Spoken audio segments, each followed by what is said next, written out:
Praise the lord, హల్లెలూయా. దేవునికి మహిమ కలుగును గాక. క్రీస్తునందు నా ప్రియమైన దేవుని బిడ్డలైన మీ అందరికీ ఉదయకాలపు శుభాభివందనాలు. ప్రభువును రక్షకుడైన యేసయ్య అనుదినం మనల్ని ఆ విధంగా కాపాడుతున్నారు. ఆయన చేసిన ప్రతి మేలుకు మనం మానక కృతజ్ఞతాస్తుతి చెల్లింపు బద్దులమైనాం.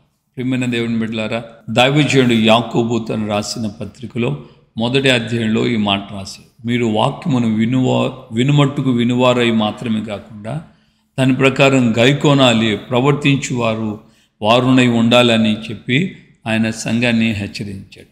వినటం మాత్రమే కాకుండా దాని ప్రకారంగా గైకోనాలి, దాని ప్రకారంగా ప్రవర్తించాలి అనేది దేవుని యొక్క ఆత్మ ద్వారా నేటి క్రైస్తవ సంఘానికి చాలా ప్రాముఖ్యమైనటువంటి ఆ యొక్క పరిస్థితి అయి ఉంది.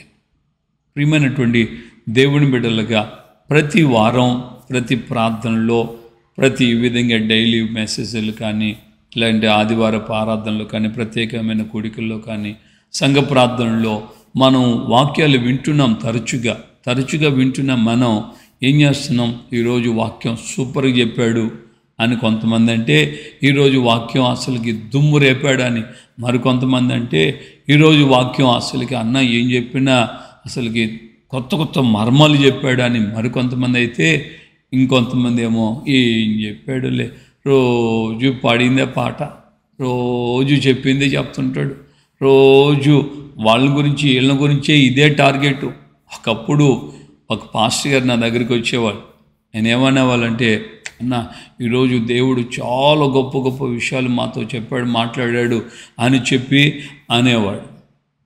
కొద్ది రోజుల తర్వాత కొంతకాలం, ఒక 2-3 years అయిన తర్వాత, ఏం చెప్తున్నాడు ఆయన వాక్యం? ఎప్పుడు చూసినా వాళ్ళ గురించి వీళ్ళ గురించి, మనుషుల గురించి టార్గెట్ చేసి వాళ్ళ గురించి వీళ్ళ గురించి చెప్తానే ఉన్నాడు అని అన్నాడు. ఒకప్పుడేమో అసలు సూపర్గా చెప్పావని అన్నాడు. ఇంకొద్ది రోజుల తర్వాత, కొంతకాలం తర్వాత అసలు ఏం చెప్తున్నాడు ఆయన? అసలు అది ప్రసంగమేనా? అసలు దాంట్లో ఏమైనా అర్థాలు ఉన్నాయా? వివరణ ఏమైనా ఉందా అన్నట్లుగా మనుషుల్ని టార్గెట్ చేస్తున్నాడు అన్నట్లుగా మాట్లాడటం ప్రారంభించాడు. నా ప్రియమైన దేవుని బిడ్డలారా, ఇక నన్ను వదిలిపెట్టాడు, ఇంకో చోటకు పోయాడు, అక్కడ వదిలిపెట్టాడు, ఇంకో చోటకు పోతున్నాడు. ఇక దేశమంతా ఏ యొక్క సహవాసంలోకి వెళ్ళినా దేవుని యొక్క వాక్యం చెప్తుందంటే, వాక్యాన్ని మనం రోజు చదవాలి, ధ్యానించాలి, దాని ప్రకారం జీవించాలి, తప్పు దిద్దుకోవాలి, సరిచేయాలి.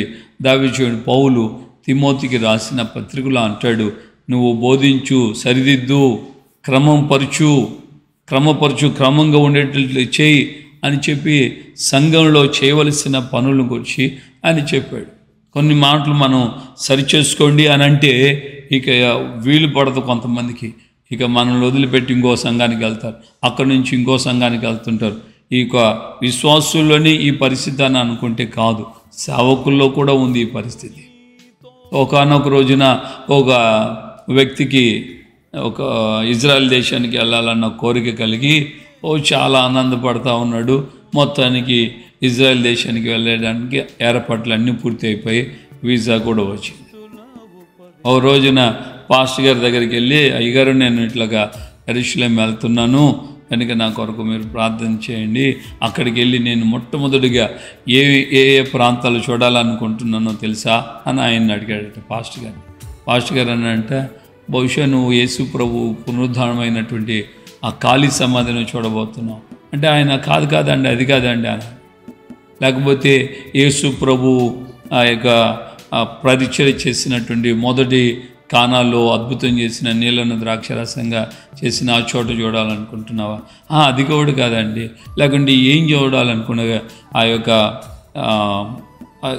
యొక్క సముద్ర తీరాల్లో ఆయన సువార్త ప్రకటించారే ఆ చోటుకి వెళ్ళాలనుకుంటున్నావా అంటే, అవన్నీ కాదండి, ఇవన్నీ ఎత్తైనా మొత్తానికి చూస్తా, యేసు ప్రభు పుట్టిన ఊరు కూడా చూస్తా, కానీ వీటన్నిటికంటే ముందుగా నేను యేసు ప్రభు ధన్యతల కొండ ఉందే, ఆ కొండ మీదకి వెళ్ళి ఆ కొండ మీద ఆయన చెప్పిన ప్రసంగాలన్నీ ఆ బైబిల్ అక్కడ చదవాలని కోరుకుంటున్నాను. అంతవరకు అట్లా ఉండాలి, అక్కడికి వెళ్ళాలి. మొట్టమొదటిగా అక్కడికి వెళ్ళి ఆ ప్రత్యక్షత కొండ, ఆ యొక్క ఆశీర్వాదపు ధన్యత కొండ, ఆ ధన్యత కొండ మీద నేను వాక్యాలు చదవాలని చెప్పి నాకు మనసులో ఉంది. అప్పుడు పాస్టర్ గారు అన్నారంట, అయ్యా నువ్వు ఆ వాక్యాలు చదవడానికి కోసం అంత దూరం వెళ్ళే బదులు ఆ వాక్యాలు ఇక్కడే ఉండి గైకొంటే నీకు మేలు అయ్యా. ఈయన గారు వాక్యాలను చదవడానికి మాత్రమే అంత దూరం వెళ్తాడు, గైకొనడానికి కోసం కాదు. గైకొనే దానికోసం అంత దూరం, చదవడానికి కోసమే అంత దూరం, గైకొనడానికి ఎంతో దూరం ఇక్కడే ఉండి కూడా మన వాక్యాన్ని గైకొనాలి. మనలో ప్రతివారు విశ్వాసులైన సేవకులైన వాక్యాన్ని బోధించటం, వాక్యాన్ని వినటం మాత్రమే కాకుండా దాని ప్రకారం ప్రవర్తించు వారినై ఉండాలి. దినదినము మనం అక్కడక్కడ, నేను కొన్ని ఆఫీసులోకి వెళ్తే అక్కడ కొన్ని బ్యాంకులలో కానీ కొన్ని చోట్ల నేను ఈ మాటలు గమనిస్తున్నాను. Learn everyday a single word in Hindi అని సమ్ అదర్ లాంగ్వేజెస్ గురించి మనం చూస్తాం. లెర్న్ ఏ వర్డ్ అని ఉంటుంది ఒక బోర్డ్ నోటీస్లో, హిందీలో ఒక మాట రాసి ఉంటుంది. హిందీ వాక్యాలు, ఇది రోజుకొక మాట హిందీ వాక్యం, రోజుకొక మాట నేర్చుకోండి అన్నట్లుగా.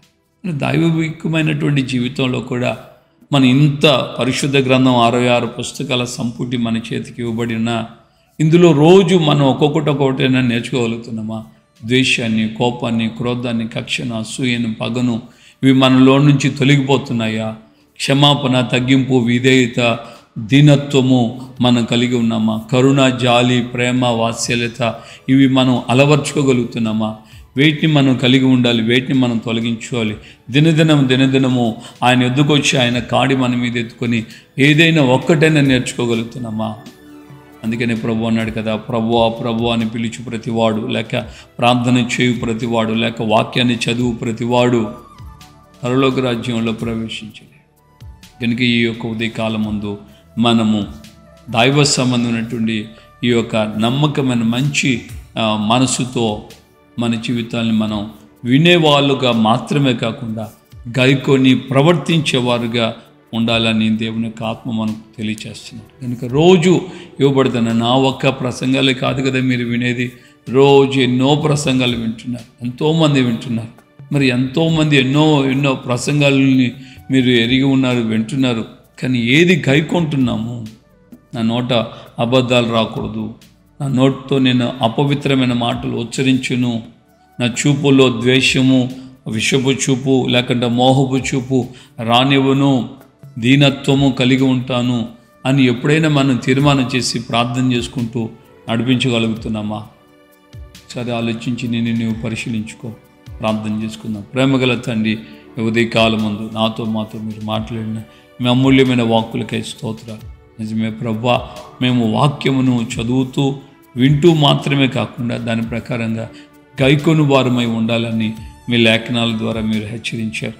ఈ మాటలు విన్నటువంటి మేమందరము అయ్యా, నాతో సహితం మీ వాక్యాలు మేము బోధించటమో, మీ వాక్యాలు మేము వినటమో కాదు, కానీ దాని ప్రకారంగా జీవించే కృప మాకు దయచేయండి. మీరు ఎక్కడ నీళ్ళలో మమ్మల్ని దాచేయండి అయ్యా. మేము అయ్యా ఈ విధమైనటువంటి గైకొంటున్నటువంటి జీవితాన్ని కలిగిన వారమై మహిమలో మిమ్మల్ని ఎదుర్కోవడానికి ప్రతి వారికి సహాయం వచ్చేయండి.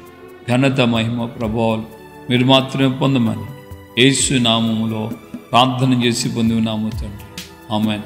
మన ప్రభు అయిన యేసుక్రీస్తు కృపయు, తండ్రి అయిన దేవుని ప్రేమ, పరిశుద్ధాత్మిక అన్యోన్య సహవాసం, సమాధానం ఇప్పుడు ఎల్లప్పుడూ సకల పరిశుద్ధులకి మనకు ప్రభు రాకడ పర్యంతం కృప గైకొంటున్న వారందరికీ తోడై ఉండి నడిపించును గాక.